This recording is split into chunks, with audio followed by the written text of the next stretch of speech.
ज्ञानी निर्ग्रंथ सद्गुरुदेव को नमन। जय हो। हम कोई भी बात शुरू करें उससे पहले एक छोटा सा प्रसंग। एक बच्चे को उसकी टीचर पढ़ा रही है। टीचर ने पढ़ाना शुरू किया, घर पे ही पढ़ा रही है। उससे पहले उस बच्चे को भूख लगी थी, तो उसकी मम्मी ने उसे 2 एप्पल्स दिए। उसने क्या किया कि एक एप्पल खा लिया और एक एप्पल अपने बैग में डाल दिया, और वो बैग जिसमें उसका बुक्स है, उसका पेंसिल्स है, इरेजर्स हैं, वो सब लेकर वो अपनी टीचर के सामने पढ़ने बैठ गया। टीचर बहुत प्रेम से पढ़ाती थी और बच्चा भी उतने ही एंथुसियाज्म के साथ उस टीचर से पढ़ता था। टीचर ने बच्चे को आज मैथ्स पढ़ाना था। छोटा सा बच्चा था, तो आज उसे एडिशन सिखाना था, यानी जोड़। तो टीचर ने उसको समझाते हुए कहा, राजन, तुम्हारे पास 3 एप्पल्स है और मैं तुम्हें 3 एप्पल और देती हूँ, तो तुम्हारे पास टोटल कितनी एप्पल हुई? बच्चे ने एक पल सोचा, 1 2 3 5, और जवाब दिया 7 एप्पल। टीचर ने फिर समझाने की कोशिश की, उसको उंगलियों के माध्यम से समझाया कि देखो 1 2 3 और 1 2 3, 3 + 3 6 हुए। ठीक है। फिर टीचर को लगा शायद दोनों संख्याएं सिमिलर है, तो उसने दूसरी तरह से समझाया कि सपोज तुम्हारे पास 3 एप्पल्स है और मैं तुम्हें 2 एप्पल्स और देती हूँ, तो तुम्हारे पास टोटल कितनी एप्पल्स हुई? बच्चे ने फिर कैलकुलेट किया और जवाब दिया 6। अब टीचर को समझ नहीं आ रहा। वो जब उंगलियों पर गिन के बताती है, बच्चा सही जवाब दे रहा है, फिर क्यों नहीं समझ आ रहा? और अक्सर ऐसे में टीचर्स को खुद पर ज़्यादा झुंझलाहट होती है, ज़्यादा इरिटेशन होती है। वो खुद पर क्वेश्चन करने लगती है कि शायद मैं बच्चे को समझा नहीं पा रही हूँ। टीचर ने एक पल के लिए सोचा और लगा कि राजन को स्ट्रॉबेरीज बहुत पसंद है, तो उसने अपने सवाल को थोड़ा सा बदला। उसने कहा, देखो राजन, तुम्हारे पास 3 स्ट्रॉबेरीज है, ठीक है, और मैं तुम्हें 2 और स्ट्रॉबेरीज देती हूँ, तो टोटल कितने हुए? बच्चे ने कैलकुलेट किया और कहा 5। टीचर खुश हो गई, अरे वाह, मैंने समझाया और इसे समझ में आ गया। फिर उसने कहा, ओके फाइन, तुम्हारे पास 3 बनानाज है और मैं तुम्हें 4 बनानाज और देती हूँ, अब तुम्हारे पास टोटल कितने बनानाज हुए? बच्चे ने फिर कैलकुलेट किया और कहा 7। टीचर खुश हो गई, उसे लगा कि बच्चे को समझ में आ गया। पता नहीं टीचर को क्या सूझी और उसके मन में फिर एक डाउट आया, तो उसने अपना पहला सवाल दोहराया, लुक राजन, तुम्हारे पास 3 एप्पल्स हैं और मैं तुम्हें 2 एप्पल्स और देती हूँ, तुम्हारे पास टोटल कितने हुए? बच्चे ने कैलकुलेट किया और कहा 6 एप्पल्स। अब टीचर की हालत आप समझ सकते हो। अब वो झुंझलाहट गुस्से का रूप ले चुकी थी और उसने तुरंत डांट कर उस बच्चे को कहा, तुम्हें इतनी बार समझाया, तुम्हें समझ में क्यों नहीं आ रहा है? लुक, देयर आर 3 एप्पल्स और मैं तुम्हें 2 एप्पल्स और दे रही हूँ, there would be 5 apples, how come you are answering me 6? Do you think it is a joke? It is you are making fool of me? और वो टीचर बोलती गई। बच्चे को कुछ समझ ही नहीं आया। उसने कहा, मैम, मैं आपको सही जवाब दे रहा हूँ, I am giving you the right answer. तो टीचर बोली, how come you can give me the right answer when you know 3 + 2 is 5 and when I am telling you you have got 3 apples and I am giving you 2 apples, तो total 5 होनी चाहिए। बच्चे ने बड़े innocence के साथ, मासूमियत के साथ जवाब दिया, But ma'am, I will have total 6 apples because I already have 1 apple with me in my bag. 3 Apple मेरे पास है, 2 आप दे रहे हो और 1 मेरे पास पहले से, तो मेरे पास टोटल 6 एप्पल्स हुई ना। टीचर लाजवाब हो गई, क्या जवाब दे। और ऐसा हम अक्सर अपनी ज़िंदगी में करते हैं और लगभग रोज़ाना ही करते हैं। दिन में न जाने कितनी बार इस तरह से रिएक्ट करते हैं। हम चीज़ों को अपनी तरह से देखते हैं। उस टीचर को पता नहीं था कि उस बच्चे के बैग में एक एप्पल है और बच्चा अपनी तरफ से सही बोल रहा था कि भाई मेरे पास ऑलरेडी एक एप्पल है, तो मेरे पास टोटल कितनी एप्पल्स हुई? 6 ही तो हुई, क्योंकि वो जो उसके पास एप्पल है उसको भी काउंट कर रहा था। हम भी ऐसा करते हैं। जब जब सामने वाला जो जवाब हम उससे एक्सपेक्ट करते हैं वो जवाब नहीं देता और किसी भी रूप में, किसी भी परिस्थिति में वो वैसी प्रतिक्रिया नहीं करता या वैसा रिएक्शन नहीं देता, तो हम अपना आपा खो बैठते हैं। हम गुस्सा जाते हैं। हमारे भीतर एक झुंझलाहट इस रूप में जन्म लेती है कि उसकी परिणति क्रोध में आती है। और ना सिर्फ क्रोध, यहाँ तक ही बात ख़त्म नहीं हो जाती। हम उस व्यक्ति के बारे में अपनी एक राय बना लेते हैं, अपनी एक ओपिनियन बना लेते हैं, उसे एक पर्टिकुलर कैटेगरी में फिट कर देते हैं।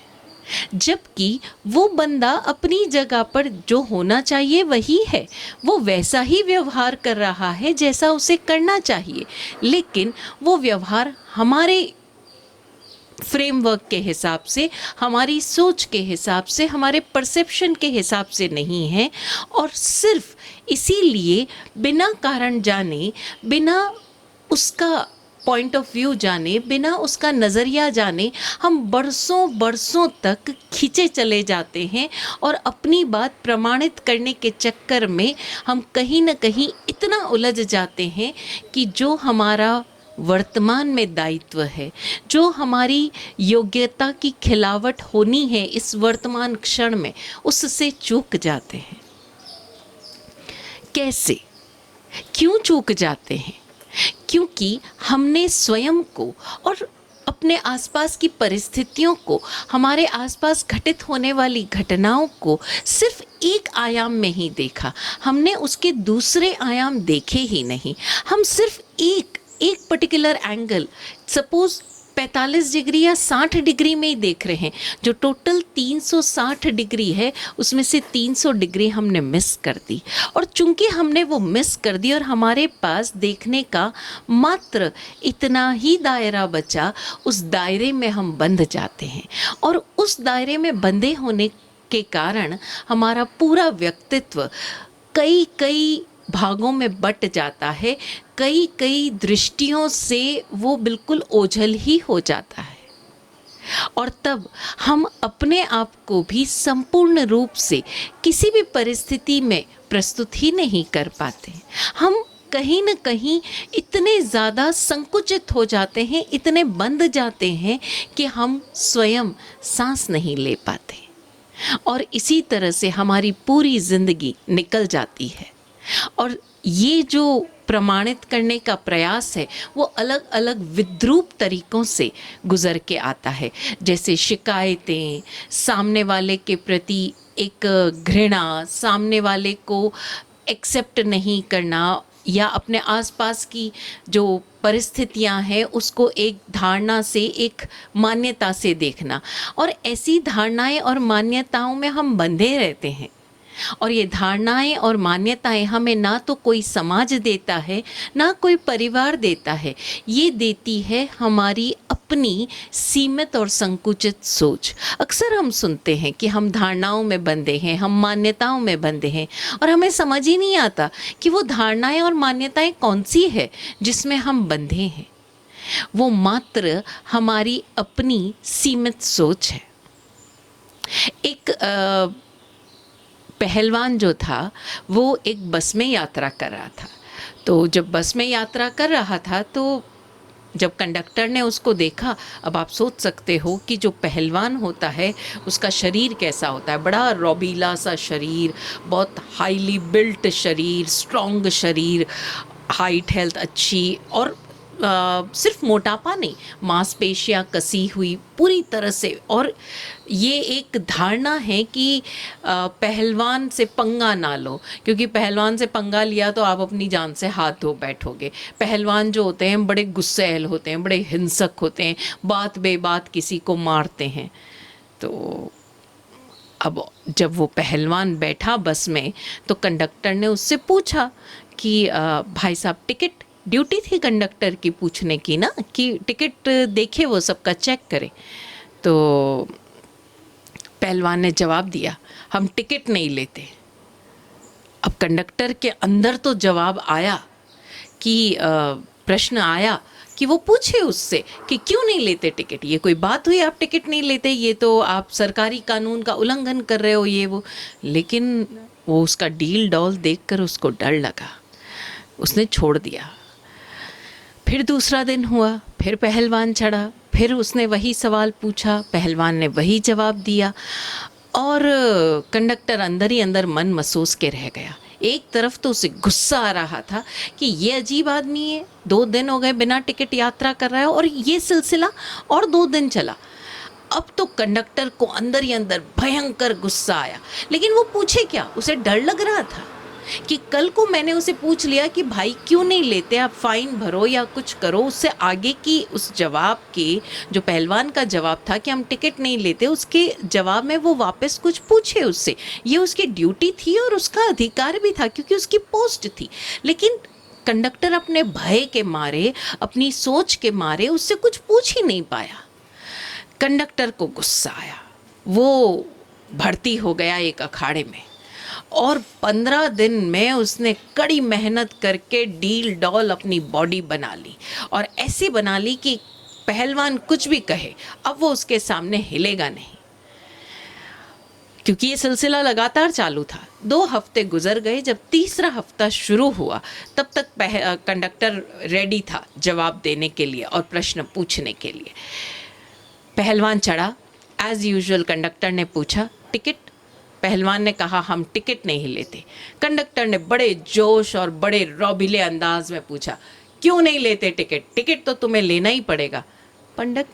उस पहलवान ने बड़े प्रेम से जवाब दिया क्योंकि हमारे पास पास है इसलिए हम टिकट नहीं लेते। अब कंडक्टर को काटो तो खून नहीं। इस पूरी घटना पर गौर करें। सुनने में मजाक लग रहा होगा लेकिन इस पूरी घटना पर गौर करें, इसमें प्रतिक्रिया क्या थी। सिंपल, पहलवान के पास पास था इसलिए उसने कहा कि मैं टिकट नहीं लेता, लेकिन कंडक्टर ने अपने अंदर एक स्टोरी बना ली। ये क्या अपना रौब दिखाना चाहता है, ये क्या समझता है पहलवान ने बॉडी बना ली तो कोई भी कानून का उल्लंघन करेगा। ये सारा जो भी मामला चल रहा था ये कहीं बाहर नहीं चल रहा था। ना किसी पहलवान ने कहा, ना उस पहलवान ने कोई जवाब दिया, ना उसने अपने आसपास के लोगों को कुछ कहा। ये मात्र और मात्र उस कंडक्टर का अपना एक मेंटल इल्यूजन था, उसकी अपनी एक मानसिक कल्पना थी, इमेजिनेशन थी जिसमें वो जी रहा था। और ऐसी ही मानसिक कल्पनाओं में हम प्रतिपल जी रहे हैं। आप किसी से भी बात कर लो, आप एक ऐसे लड़के से बात हम करके देखें जो कह रहा है कि उसे अपने पिता से ये बात करनी है लेकिन वो कर नहीं पा रहा है। हम उससे पूछते बेटा तुम सीधे सीधे अपने फादर से ये बात कह दो, तुम्हें जो भी परेशानी हो रही है, जो भी तुम्हारे अंदर उलझन चल रही है वो अपने फादर से कह दो। तो वो बेटा क्या बोलेगा, मुझे पता है पापा क्या जवाब देने वाले, मैंने ये कहा तो पापा ये कहेंगे, मैं ये कहूँगा तो वो कहेंगे। सारी राम कहानी अंदर ही, पूरी की पूरी स्टोरी, पूरी की पूरी नॉवल वो बेटा लिख लेगा। इसी तरह से एक बहू सास के बारे में, इसी तरह से एक जूनियर अपने सीनियर कलीग के बारे में, इसी तरह से बॉस के बारे में, जो टीचर्स हैं वो स्टूडेंट्स के बारे में, स्टूडेंट्स हैं अपने टीचर्स के बारे में, पेरेंट्स के बारे में। हम सारी ही बातें अपने आप अपने अंदर जमा कर लेते हैं। और पता है ये बातें जमा करने से क्या हुआ, हम उस मोमेंट से चूक गए। वो मोमेंट जो हमें न जाने कितना नॉलेज दे सकता था, हम अनावश्यक में उलझ गए। और इस अनावश्यक में इसलिए उलझे क्योंकि हमारे भीतर इतने सारे डाइवर्जन्स है, इतने सारे डिविजन्स हैं, सही गलत, ये सोसाइटी के अनुकूल है, ये हमारे फैमिली के अनुकूल है, ये फ्रेंड्स को ऐसा होना चाहिए, हमारे टीचर्स को ऐसा होना चाहिए, आज के ज़माने में ऐसा नहीं होता, वेस्ट में पेरेंट्स ऐसे होते हैं। हम इतनी सारी इन डिविजन्स और डाइवर्जन्स में जीते हैं कि हम वर्तमान में जो हमारे सामने व्यक्ति खड़ा है, हम उसे नज़रअंदाज कर देते हैं। और ये हमारा जो जजमेंट का या जो हमारा ओपिनियन बनाने की जो हैबिट है, ये हैबिट किसी नशे से कम नहीं। जिस तरह हम नशे में बेहोश हो जाते हैं, जिस तरह एक शराब पीने वाले को ये पता नहीं चलता कि शराब मेरा क्या नुकसान कर रही है। कई लोग हमसे कहते हैं कि महाराज साहब शराब तो वेजिटेरियन होती है, मॉल्ट को सड़ा के बन रही है या अंगूर से बन रही है या फ्रूट से बन रही है, फिर क्या दोष है उसको पीने में? दोष शराब के बनने में नहीं है, दोष है उस शराब की प्रॉपर्टीज़ में। उसी तरह से आप जब ओपिनियन बनाते हो, opinion banana is not wrong, लेकिन वो ओपिनियन बनाकर, वो धारणा या वो मान्यता बनाकर उससे चिपके हुए रहना, उस धारणा और मान्यता के चश्मे लगाकर, उस ओपिनियन के जजमेंट के चश्मे लगाकर प्रतिपल सामने वाले व्यक्ति को देखना, घटनाओं को देखना, यहाँ तक कि खुद की पर्सनालिटी को देखना, प्रतिपल हम जूझते रहते हैं। और यही कारण है कि हम वर्तमान क्षण से चूक जाते हैं। अभी कुछ दिन पहले एक लड़का मुझे मिला और उसकी कुछ परेशानियां चल रही थी, तो वो अपने बारे में कुछ बता रहा था और उसने मुझे अचानक बोला कि महाराज साहब मुझे उस समय ऐसा महसूस हुआ कि मैं फला मानसिक बीमारी से ग्रस्त हूँ। तो मैं चौंकी, क्योंकि मुझे जो सामने व्यक्ति दिख रहा है उसमें किसी मानसिक बीमारी के लक्षण नहीं लग रहे हैं। मैंने कहा ऐसा तुम्हें क्यों लगा? बोले मैं जहाँ काम करता था वहाँ एक सेमिनार हुआ था, तो वहाँ एक लेडी आई थी जो भी ट्रेनर थी, और उसने अलग अलग हमें मानसिक बीमारियों के बारे में बताया। चूँकि नॉर्मली आईटी सेक्टर में काम करने से डिप्रेशंस का सामना करते हैं हम, अलग अलग इनसिक्योरिटीज़ का, प्रेशर का सामना करते हैं, तो उनसे पार कैसे जाना उसके बारे में वो लेडी बता रही थी। और उसमें जो सिम्टम्स बताए गए, वो सिम्टम्स देखकर मुझे समझ आया कि शायद मैं भी इन चीज़ों का मरीज़ हूँ। अब देखिए, मात्र उन सिम्टम्स की हल्की सी झलक देखकर उसने अंदाज़ा लगा लिया, और वो झलक हम सब में है। हम सब कहीं न कहीं अपने मन के गुलाम ही तो हैं, हम सब कहीं न कहीं डरते ही तो हैं, हम सब कहीं न कहीं छोटी छोटी जगहों पर अति में चले जाते हैं। तो अगर वो चीज़ किसी न किसी मानसिक बीमारी का संकेत है, इसका अर्थ ये तो नहीं कि हम बीमार हैं। लेकिन उसने जब वो खोजना शुरू किया तो अनावश्यक रूप से खोज ही लिया, और जब खोज ही लिया और डॉक्टर्स सो कॉल्ड, हमारा आज का मेडिकल सिस्टम जो है वो इन सारी क्लिनिकल थ्योरीज पर चलता है, तो जो सिम्टम्स आप बताएंगे उसके अनुसार वो आपको मेडिकेशन दे देंगे, और वो बच्चा मेडिकेशन पे रहा। और रही सही कमी हमारा ये गूगल पूरी कर देता है। हम कोई भी चीज़ उसमें सर्च कर लेते हैं, खुद ही दवाई ले लेते हैं, खुद ही सिम्टम्स ढूंढ लेते हैं, खुद ही हम सारे के सारे डायग्नोसिस कर लेते हैं। तो हम ज़रा समझें कि ये ओपिनियंस जब हमारी बनती है, हमने ये तो जान लिया कि हमारी परेशानी क्या है, हमारी प्रॉब्लम क्या है, लेकिन इसका सल्यूशन क्या? सल्यूशन सिर्फ इतना है कि जब जब आप ये ओपिनियन बनाओ, उस समय एक सवाल खुद से करो कि ये जो भी अपनी राय दे रहे हो, ये किस पर बेस्ड है, ये किस पर बेस्ड है। और बड़े फनी तरीके से इस क्वेश्चन को अपने अंदर फिट करो कि तू कल का बासी खा रहा है या अभी का ताज़ा खा रहा है, तो ये सड़ा हुआ खा रहा है या अभी का खा रहा है। सिर्फ इतना एक सवाल खुद से पूछो।